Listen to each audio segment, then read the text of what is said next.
Welcome to USA Global TV and Radio, where our mission is to provide education, entertainment, hope, and inspiration.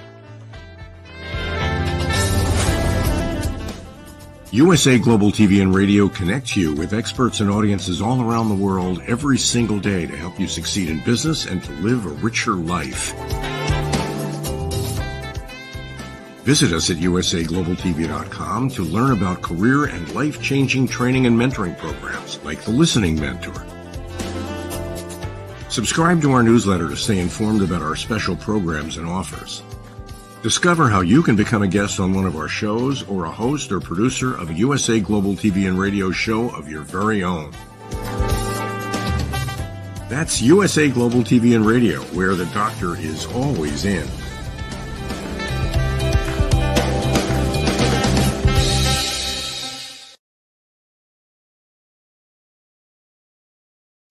Good morning, good afternoon, good evening, and welcome home to USA Global TV and Radio, where we provide world-class education, entertainment, hope, and inspiration. My name is Dr. Jacalyn Kerbeck, and I am so excited to welcome you to another fantastic episode. We have a very special guest with us today, and our show is Elegance, Polished Demeanor, and Posh Living. The star of our show is Zane Carson Carruth. Zane is an international award-winning author. She's a philanthropist. She is an incredible writer, and she is someone who gives everything that she has through her heart and helping other people. Let's welcome her to the program. Zane, come on out. Hello. Hi. Hi, how are you? Happy holidays to you. I'm well. How are you doing? Doing great. I'm recovering from Christmas dinner and looking forward to the week, just not having to do anything. You told me you had 3 dishwashers full of dishes. That is epic. It's a 3 dishwasher meal. You know, you have appetizers and desserts and salads and a million, drinks and yeah, it was fun. Everybody enjoyed it. You're so talented. And this time of year with the books that you have, I know you had a special event at Neiman Marcus in Houston, and you've got your books available. Tell us about them and where people can find them. Oh, well, thank you. Yes, my books are available at Barnes & Noble, Amazon, Walmart, Target, and on the website, worldsfirsttoothfairy.com. But no, we had a great event at Neiman's. They included my book in their Books to Bed program, where they made a little pair of pajamas with all of the illustrations from my books, and you can buy the pajamas and the book as a package set to give to, a youngster from the age of, size 2 to 10. So that was very successful. That was a lot of fun. I enjoyed that. And then I'm just wrapping up my next book, Abella Meets Almost a Racehorse. It's based on the true story of my racehorse, who you'll have to read the book. It's a lot of fun. He got an abscessed tooth, but in real life, but in the book, he did too. So Abella fixes it. So it's a fun story. I'm looking forward to that coming out as well. But what I'm most excited about is our guest today. I am pleased to welcome Julia Dunn, who is a CBS 6 Albany newscaster. She started her career and has done some amazing shows or covered some amazing events, Boston Marathon bombing, the royal wedding of William and Catherine, and she produces a weekly series called Positively Upstate, which focuses on unique people, places, and events in the capital region, which is how I met Julia. She had me on her show, and we talked about my book, and we just became friends. And then after the show, you will see why we are still friends, because she's a very engaging and delightful person. Welcome. Welcome, Julia Dunn. Hello. Zane, it was so awesome meeting you over the summer and doing that whole story. I obviously, for Positively Upstate, I did a story with Zane about the books that she does, and it was a great time. It was a good time seeing her beautiful house in Saratoga. It was absolutely stunning on Union Avenue, which is right near the racetrack in Saratoga, if you've ever been there. And it was just beautiful. She and her husband Brady, I mean, they do such amazing work with the Saratoga Springs Preservation Foundation, and they hosted the porch party over the summer, and her house is just beautiful. So it was great to not only meet Zane, but also see the house from the inside. It's out of a different time, and they take such amazing care of it. Well, thank you. That's a very kind thing to say. But yeah, we love that house. It was, it's well over 100 years old and has a very, very illustrious history there in Saratoga. But the main thing is you just walk to the racetrack. You don't have to worry about parking, and it's great. And then we get all kinds of characters after the races. I'm sure. They stop in, come up on the porch. It's like, no, this isn't. Yeah, I was going to say, how many people come up on the porch at night that you see on your nest that you're like, keep moving. Yeah, we've had some close calls. I'll just say that. Really, it's really an honor to have you here today. I have so many questions I want to ask you. And I think one that the audience would really be interested in hearing is you're a beautiful, intelligent, competent, successful woman going and doing this job. It's so easy. Just show up and everything works out fine. There's never any bloopers. There's no pressure. Is that true? Oh, the first part's true. The bloopers part. No. Okay, so let's start. Geez, I don't even know where to start with this. First of all, let me just say I love my job. I absolutely love my job. I always wanted a job that was going to be different every single day to keep me interested, something that was creative, and TV news is definitely that, whether you're a reporter or you're on the anchor desk. But just showing up for my job is difficult because I start work. I have to be at work at 3 a.m. I live 40 minutes away from my station. So I wake up at 2 a.m. I drive down to my station. I get there at 3:10. And then I need to be full makeup, everything, have gone through shows, be on the air at 4:30.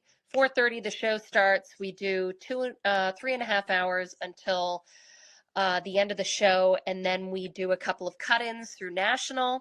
And then I have to stay at work until maybe noon. So it's non-human hours. We have to do all of our own makeup. We have to do all of our, our hair, everything. We don't have everyone's like, well, do you have a makeup artist or do you have somebody that does your hair every morning? And I'm like, I wish, that'd be great. Apparently they used to have all this stuff as early as the 90s, but it's all kind of been phased out. So if you're at one of the big networks, like you watch the Today Show or Good Morning America, I mean, of course, they have everybody doing everything for you, but local news, most of the people you're watching, they have to do all of their own stuff. So you're reading scripts, you're doing makeup, you're doing hair, and then you're going on the air. And bloopers obviously happen all the time. I mean, you look at the prompter, it's coming up and there's a word that's missing like 3 letters and you're kind of trying to figure out on the fly what it says. I mean, there's a lot that goes into it, but it is a great job. Doesn't pay the money that it used to, but it is, if you want like a job that's very, kind of community based and is different every single day, then news is, I mean, it's addictive for sure. Wow, I learned so much from what you just shared. So you're going. Was that a lot? I'm sorry, that was a lot. No, it's good. That you're getting up at 2 a.m. I don't know, Zane, what time are you getting up? I'm getting up at 8. So I really admire this. No, I went 8 o'clock. I'm like, my shift is like halfway done. I'm like, I'm good. Like, I'm like, all right, we're in the home stretch. Like, let's go. Zane, right now. So I'm off. I go back to work tomorrow, but I've been off for Christmas. So like my hair is up. Like, so tomorrow I go back to like the grind. But it's also hard on a Friday, going into Saturday and kind of shifting back to a normal schedule. And then on Sunday, it's like you have to kind of get back into it. It's tough, but it's morning news. Morning news is fun because it makes you get up, obviously, because you're going to get fired if you don't. And it also sort of, you're like kind of a head start on everybody. Like, what's going on, everything that's kind of happening. And you're up and going like super early. So when people actually do wake up, you're already like 8 steps ahead of them. So, it takes, there's only certain people I think that can do it. You gotta be able to nap. If you can't nap, I don't think you can work a morning shift because then you're kind of in trouble. But I can nap pretty easily, thankfully. Yeah, because I wondered how you did that because you came I said, well, one night we met for drinks like at 7:30, and I thought, she's been up since forever. And then when we did my show, you came that morning, but you still had to go home and get your little boy and take care of him and do all of that. So you still gotta like managed sneak to have a life. in those naps, like wherever you can, just like sneak them in. Yeah, well, that helps. Well, tell us about these special stories that you like, that Boston Marathon bomber and the wedding of Prince William. So you just get an assignment and then you're off to the wherever? I mean, they send you. So the station I worked at in Western Mass, they're like, they were trying to do something big with the royal wedding, and I almost said, I wasn't even really seriously saying it to our general manager. I was like, John, you can send me to London if you want. I've spent a lot of time in that city. I know exactly where to go. You could send me in a photographer with like a, we call them live views. It's, live and then just the letter U. It's basically a backpack that acts like one of the live trucks that you see in all the, the TV movies and stuff. Movies, they show like the truck with the satellite dish. So now with technology, TV stations have the ability to harness that energy in a backpack. So a photographer will wear a backpack that has internet capability and shoot with the camera, and it just goes up Wi-Fi and feeds back to the station. So you don't need those microwave trucks anymore. So I said to them, I'm like, why don't you just send a photographer and I to London? I'm like, we can do the royal wedding. I'm like, I can do it really easily. Like, I know that city pretty well, like where this stuff's going on. And he actually sent us, I couldn't believe it. We're such a small, we probably were the smallest station in London. And we were there for a week. Set us up at the Marriott. We were right across from the clock and Big Ben with the clock. And we had, because we were a double affiliate with ABC and with CNN, we had access to both of their camps. So I had a great spot right outside of Westminster Abbey for the first couple of days. And then we were right, kind of CNN had a big block looking out at Buckingham Palace when they did their first kiss and everything like that. It was awesome. We were there for like a week. It was really surreal. That is a dream assignment. That sounds like a dream assignment. Well, the nice thing is you were familiar with the city, so it wasn't that stressful for you because no. I knew around. Exactly. Yeah, I had studied abroad in the UK, so I've been to London a couple of times, but it was like, I mean, who didn't? I don't know about you guys, but like I know some people hate the royal family. I love the royal family. I watch The Crown. I keep up with like all that stuff. So when they were like William and Kate, I was like, yes. I'm like, this is the picture of the guy I had in my locker when I was in 7th grade, Prince William. I'm like, yes, I'll go. Like, absolutely. Yeah. We love the royal family. We actually have a show called the United Kingdom News and Culture and updates on the royal family. We've got 3 people who are over there and they've been covering the royals for years. So it's kind of fun. Absolutely love them. What I want to ask you also is, how much background research do you have to do before you start a show, or the information is given to you and then you provide it? Basically, so we get an email because of just how weird our shift is. We'll get an email the night before from our executive producer outlining the top stories, what we're really going to be focusing on, local and national. Obviously, that's in flux overnight because things can change. You can have breaking news. So when we come in the morning, we have a group phone call where we're all at the station, but we all kind of get on because we're at different places in the building. We all get on a group call and we go through all of our top stories, what we're going to be focusing on, this and that. And at the same time, we're all going through our shows on a computer, looking through this program at scripts, double checking things. Hey, I think we can, advance this story a little bit. I found this article here, yada, yada, yada. So the show that the producers have been piecing together overnight, the anchors come in at a later hour, like me, and we all start going through it and basically giving it a second, third set of eyes. Should we do this? Maybe we should do that. Well, do we want to send the live reporter here? I think it would be better here. How are we going to showcase this? Maybe we should put this at a different. So it's all sort of like a brainstorming session that kind of leads up to the show, and then it just goes on and you're like, Fingers crossed. Let's go. Wow. So y'all are able to get all that accomplished on the fly before your show starts? Yeah, like That's within the incredible. hour and a half before the show starts. Yeah, like with us coming in.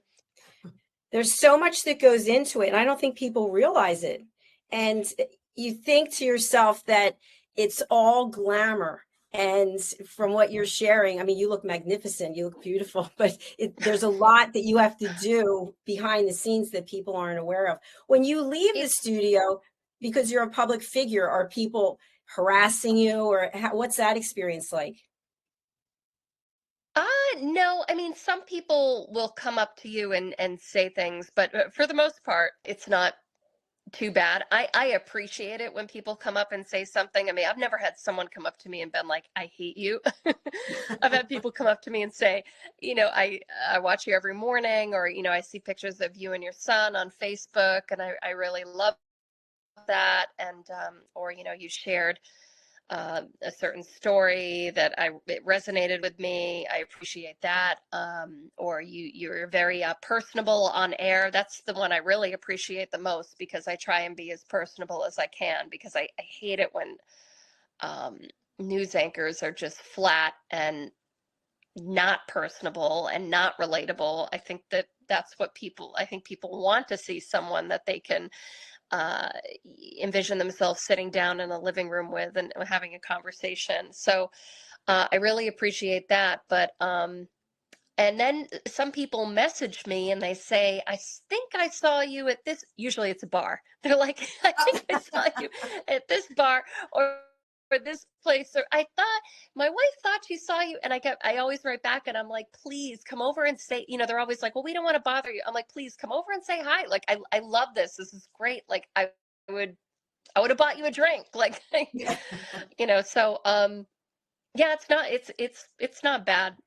Well, see, that's good to know, because I always had the impression that stars such as yourself and other people, they did not want to be bothered. It's just like, don't talk to them. And so, and I have missed a lot of opportunities. So I'm glad and I know everybody's different. They all have their own opinion on that, but that's good to know that you are welcoming like that, because people, they do feel like they know you. I mean, they follow you on Facebook. They know what kind of Christmas your little boy had. And so they feel like they know you. Yeah. And like the other thing, it's like these are the people that support your livelihood, I mean, like these are the people that watch your show. Like, why would you ever be dismissive of them or not warm to that? Like, these are the people that, provide you with a living, basically. So I appreciate it completely. And I love that people still watch local news, because the numbers, I mean, the amount of people that watch local news today versus like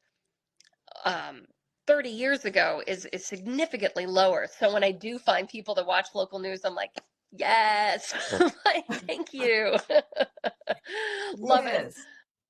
Yeah. We're sharing your social media information. If people want to follow you on Facebook or Instagram, we have them here in the show notes. So please do go and connect. Oh, great. So I had actually, Zane, I don't know if you saw it. I had a video that went viral a couple of months ago of my son. So, because I don't have a lot of family around, we have babysitters. And there was one day where our babysitter couldn't show up. So the baby was brought to me. It was, I said like, hey, I'll take Kevin. I didn't have much to do in the afternoon. I was done with the show. And I'm like, I'll take Kevin for a couple of hours in the morning. Kevin's my son.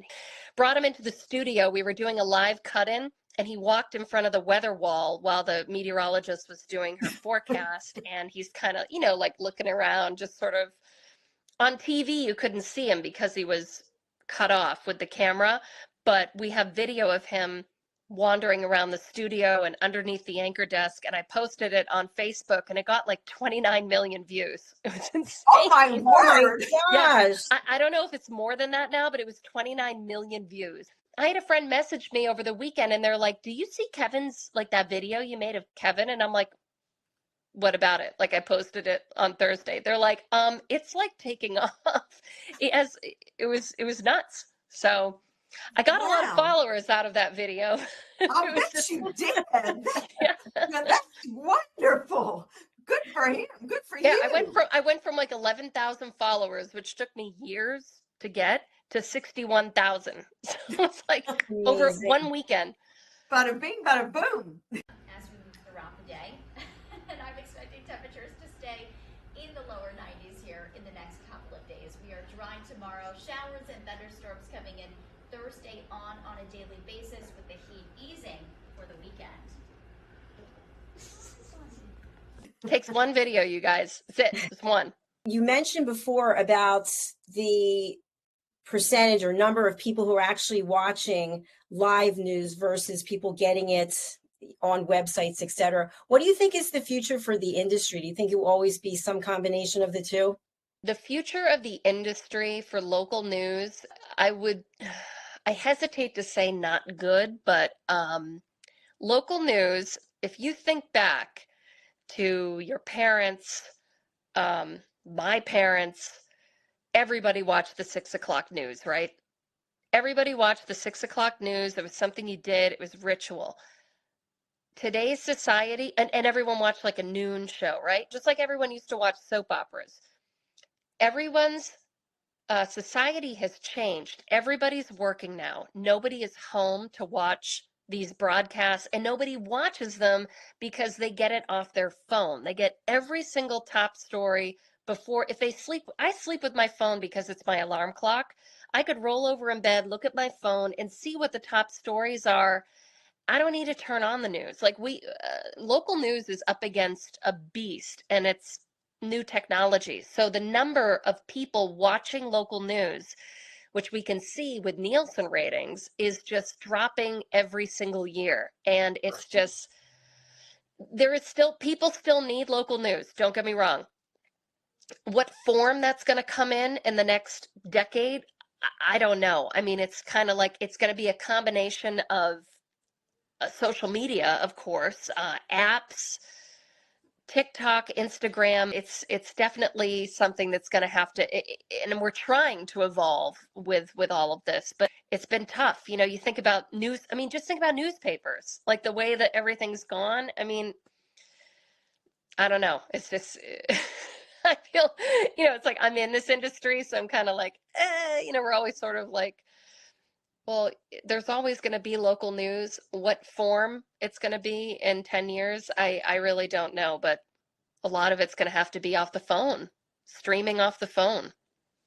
Yes, and that's sad, because whenever I watch local news, which I'm not a TV watcher, but when I do, you learn so much, and you go, that was interesting. I would have never known that. Right. And it's a heads up on anything. And I think it's a shame that the viewership has dropped like that. But right. But think about it. So like Jacalyn, like Zane, your parents, was it like religion in your house to watch the 6 o'clock? Yeah, I black and white TV. Yeah, I mean, doesn't happen anymore. Like nobody watches the 6. Nobody watches the 11 anymore. I mean, it's like these blocks of people have just, because of people's work schedules now, and now that you have two parents working instead of just one, like it's just the whole dynamics have changed.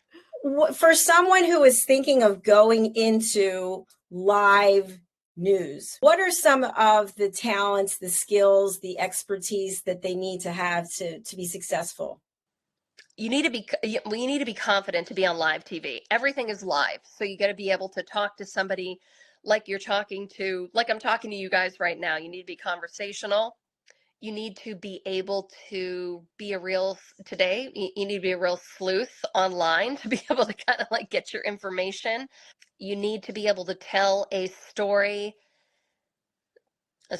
condensed soup. You need to break it down, the bullet points, who, what, where, when, and make it as short as possible, because people's attention spans are so limited now. You need to just like keep the story short, tight, what people need to know, and then out. You need to be savvy on social media, and screen, the TV screen now. You need to cater to people's phones, their computers, their Apple Watches. So you have all these different social media elements that you also need to work with, which adds more on the plate of a reporter, which already is stacked. I mean, you got to be doing not only your story and turning it quickly, but you got to be doing a thing for TikTok and a thing for Instagram and sending this back to the station and a live Facebook Live. There's a lot of stuff now. There's a lot of screens you need to cater to. I was just going to say, I know that's all kind of on the bad side, but I am going to say on the positive side, getting into the news field, you see and meet people that you would never otherwise come in contact with. I've met governors, prime ministers, all sorts of, state government people. I've covered the royal wedding. I did like the Boston Marathon bombing. I've been on murder scenes. I've been on soldier homecomings, seeing the reactions of people. Like the stories that I've covered over the years, I mean, you never would have seen that if you weren't working in news. So there's definitely positives, of course, to this field. It's just a lot of work. Something that's coming up for me based on what you just said is many of the things that you've covered would channel emotion, or it bring out some kind of emotion in you. So as a professional, do you keep your emotions in check, or how do you actually still be real and at the same time not be falling apart? I mean, that's tough. I mean, when you do cover a story that's really, the worst stories are unfortunately kids getting killed. Car accidents. I worked in Vermont, a lot of snowmobile accidents, ATVs, that type of thing. I mean, when you're putting the story together, of course, the way you're not falling apart, you're kind of tracking it. But when you're doing the actual story, it's just kind of having enough. I was always very cognizant of having respect for the families of people that, like, if there was tragedy, finding, and I know a lot of news directors would hate their reporter to do this, but I did it. I would find every avenue possible as to not talk to the parents. They would be like, well, go to the mom. And like, what am I supposed to do? Go to the mom and ask her how she feels? Like, her kid was just killed. Like, I would find other avenues to go and do the story. Like, I would go talk to their school principal. What type of student was he? Or the coach of the soccer team. Was he a great soccer player? And just kind of do like a profile of who the person was and put that on the news versus going to the door of some family, which a lot of news directors want their reporters to do, and ask basically like how you feel. It's like, the last thing that they want to do is have the news in their face when something like that happens. So I would, I don't think this made me a good reporter.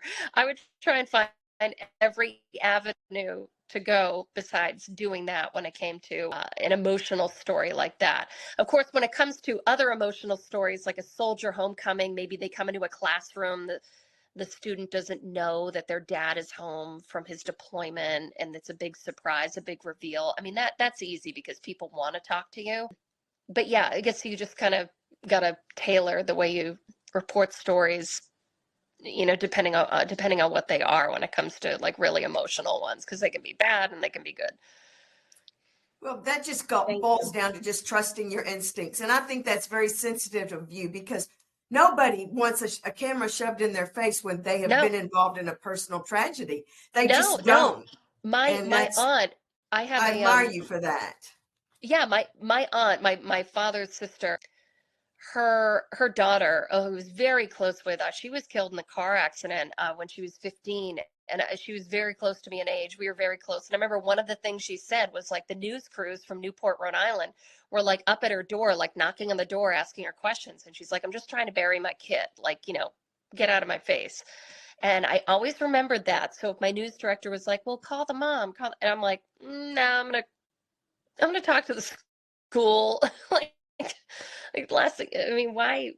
I don't know. It's just like, why do that to people? So I don't think I'm a good reporter in that way, because a lot of news directors want those reporters to be like knocking on doors and being like, in your face, like type thing. And I'm like, no, not worth it. I think it makes you an excellent reporter, very human interest reporter, because nobody wants to see a grieving mother. It's hard enough to watch it and read it, but to to relive it through a parent. No, nobody wants to see that. Why are you sticking a camera in this woman's face? Like, give her a break. Like, yeah. So Yeah. Zane, absolutely. Julie, we're coming to the end of the show, and I have a question for you, which we touched on just briefly. And we were sharing backstage that we don't use any scripts here, and you were talking about how you feel it's so important to just be authentic and real. And I think that can translate throughout life by just showing up without any preconceived ideas or any judgments and just being open to see where the conversation goes. So I'm wondering how these skills that you have, that you do so well at your work, have you brought them into your personal life and vice versa? Ooh, Jacalyn, that's a good question. Well, okay, so sometimes these skills don't go over that well because I ask, like, I start finding myself, if I'm having a conversation, Zane, you probably have, I don't know, like the few times we've met, you've probably like gotten, like, noticed this with me. Like someone starts telling a story and like, I start like asking these questions and I'm like, but what did they say? And well, do you think this person, and then all of a sudden I'm like, why am I like talking like a reporter? Like, I feel like sometimes I start interviewing people.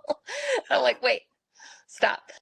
I mean, you definitely have seen a lot, so I have an idea of like how things other people are dealing with, hardships. So it's kind of like if you're having a crisis of your own, I've seen like so much in terms of like other crises that people are having, and I'm like, okay, my life isn't that bad. So, I mean, that really kind of levels things out. I feel like this job has definitely built up my self-confidence. I was extremely shy. I still am at going and emceeing events. Like I have crazy stage fright. I know that's weird. I have crazy stage fright, like being up in front of a group of people. It has helped with my self-confidence, but there's still things. I'm going to say that. You're still evolving. Yeah. Thanks for Because your when candor. everyone's like, what do you mean you have stage fright? And I'm like, well, when you're in a studio in the morning, it doesn't matter who you are. You could be Robin Roberts on Good Morning America or, Savannah Guthrie on Today. Like, there's only a few people in that studio with them. There's not unless they're looking at the window of people on the sidewalk, but like, there's nobody in that studio except for a couple of cameramen. So it's not like you're in front of a lot of people when you're reading the news. So when you actually have to go to an event and there's like 200 people, it's definitely a different experience. Yes. I'm like that at networking events. I'm literally hyperventilating before I walk in. I have to go to the restroom and run cold water over my wrist. Like, right? Calm down, you're sweating. Like, seriously, but there's nothing wrong with that. But it's so natural. It's so natural. I mean, it's it's just it's completely fine. Yeah, it's real. It's authentic. Yeah. Zane, I'm going to go over to you for any last question that you have for Julia today, and I hope she'll come back and join us.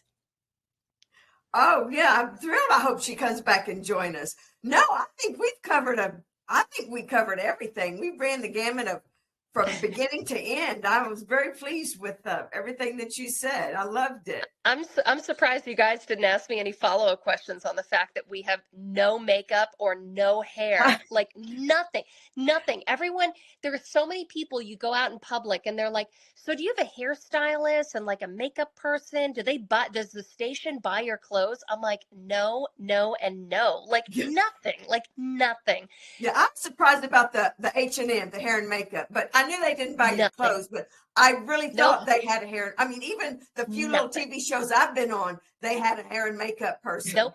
This is the first station I've worked with where they don't comp you for your hair. Like it just, and I like, you see my roots are really bad right now. Like I'm not a like natural blonde. So it costs a lot of money to keep my hair blonde. And it's like, it's expensive, but it's, all that stuff was provided at one point, but it's all been taken away. I mean, like news stations, their motto, every single station, not just mine, every single station is do more with less. It's been that way for like 10 years, which is, as an employee, it's tough to hear, but just kind of the way it is. It makes sense in today's economy, that's for sure. Yeah. Hair and makeup are arts in and of themselves. And I was a makeup artist on the side for a while, and I never realized I'd be using it for what I'm doing now. But your makeup looks beautiful. So Oh. what are your tips and tricks for, just briefly, for makeup? Oh, geez. So the thing with TV is, so I don't have TV makeup on right now, but it's making your eyes look as bright and open as they can be. So it's like a thick kind of white layer of, I don't call it cover up, but like eyeliner, like liquid eye, like you got to put like white right kind of in the middle.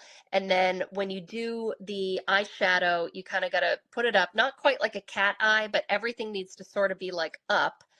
And you just got to make the middle part here white so that it looks, on camera, it looks like your eyes are like really open. So then you just do a little bit of eyeshadow, a little bit of white here. I pencil in my eyebrows a little bit just so they're more, they come more towards the center, because I was one of those, in the 90s where everybody plucked their eyebrows so they were super thin and then they never came back. I was one of those victims. So I do that. And then just the contouring, like kind of the 3, and then some blush, and then a little bit of highlighter here, a little bit here, a little bit there, and right down the center of the nose, and a little bit of bronzer on both sides. I don't have my TV makeup on right now because I'm off today, but like that's what I do for TV. I love those inside tips. Thank you. That's fantastic. You're right, because it's all about making the eyes like more like the brightness, like the inside of the eye should be like white, and then on the outsides is where you have like the real eyeshadow. Okay. Good to know. Good to know. Thank you. Yes, thank you so much. Julia, we're going to spotlight you, and I'd love for you to share with our audience what's the best way for people to reach you and who you would like to connect with you. Sure. You can find me on Facebook is the best way. If you just search Julia Dunn, CBS 6, you'll see my page. There's a picture of me. Just follow that. On Instagram, just look at Julia Dunn TV. That's my profile there. Facebook is probably the best way, Facebook and Instagram. All right. And we've got that information there on the screen. Thank you so much. Thank you for joining us today. It's an absolute pleasure, and wish you continued success and happy holidays. No, thank you so much for having me on. This has been great. Really nice meeting you, Jacalyn, and Zane. I hope to see you soon. Yes. Thank you. We'll get together. Yes. Well, Happy New Year. Yeah. Happy New Year, you guys, right? Jeez. Happy New Year. Thank you again for being here. All right. Thank you so much, you guys. Have a great day. Happy New Year. Happy New Year. Bye-bye. Wow, Zane, that was a fantastic episode. Thank you so much for inviting Julia here to the show. Yeah, that was fun. She's interesting, and she's a great person in and out of, in front of or behind the TV. She's a great person and very interesting, and I've enjoyed getting to know her. Well, you can tell she just has a lot of positive energy and light. You can really feel that from people. So that's what I'm taking away from her. Yeah, Zane, what's the best way for people to reach you? You've got your website there. Would you? Yes, zanecarruth.com, and on Instagram, it's Z Carruth. Please follow me on Instagram. I post a lot about my family, my life, and my books on my Instagram. And Facebook, I'm on Facebook, but I don't post as much on Facebook. But you just contact me through zanecarruth.com, or my personal email is ztcarson@yahoo.com. I get that instantly. Fantastic. Well, thank you so much. I hope you enjoy the rest of your day, and we'll be in touch, and keep smiling. Okay. Talk to you later. Thanks. Bye. Bye. Thanks, everyone, for being here and watching our show, whether it's on the live or the replay. We wish you the happiest of holidays and all the best for 2024. Please do go over to our YouTube channel, which is USA Global TV and Radio, and subscribe to our station. We are just so grateful for all of you who are following us. Our family here continues to grow. And if you'd like to be part of our family, we'd love to hear from you. So you can get the information right here, and you can contact us on our website, usaglobaltv.com, or you can email me directly at drjacalyn@usaglobaltv.com. We are going to hear a very special announcement from Zane Carson Carruth, and you can see and hear some of the work that she's done. So please do stay tuned for that. And again, we look forward to seeing you in the future on another episode coming next month. It's the last Thursday of each month at 8 p.m. Eastern Time. Thank you. Bye for now. This program has been brought to you in part by Zane Carson Carruth, etiquette and protocol expert, international award-winning author, television show host, and philanthropist. Thank you to Zane, our official diamond sponsor for USA Global TV and Radio in partnership with E360 TV. Zane is the author of The World's First Tooth Fairy Ever, as well as many other children's books. She's also the television host of ELEGANCE, Polished Demeanor, and POSH Living, seen on USA Global TV and Radio.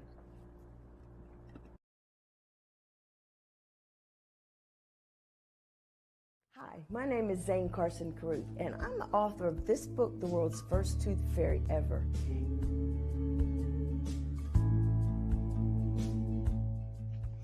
Reading is magic. Studies have shown that reading to your children lays the foundation for greater success in life. Reading helps develop language and vocabulary skills. It helps improve memory, and it encourages curiosity and inspires creativity. The benefits are immeasurable, and as a parent, you'll benefit too. In only 10 or 15 minutes a day, you'll be creating more memories and a bonding experience that will last for years to come. So take time to read to your children. Read them books about things that engage and interest them. Tales of fairies and magic fascinate children, and as everyone knows, the Tooth Fairy is at the top of the list. If your child loves magic, wands, adventure, and what child doesn't, you'll love reading them books from the trademarked series, The World's First Tooth Fairy Ever. Follow along as Abella, the world's first tooth fairy, accidentally starts the tooth fairy tradition. Learn the tricks of being a professional tooth fairy in the book, Abella Starts a Tooth Fairy School. Your child's imagination will soar as you read the adventures of Abella and her magic wand.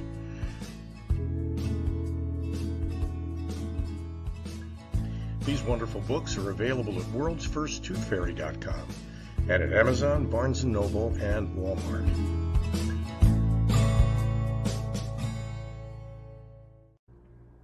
To learn more about Zane, contact her through her website, zanecarruth.com. ZANECARRUTH.com. Order Zane's books and merchandise. Contact her about being a keynote speaker at your next event.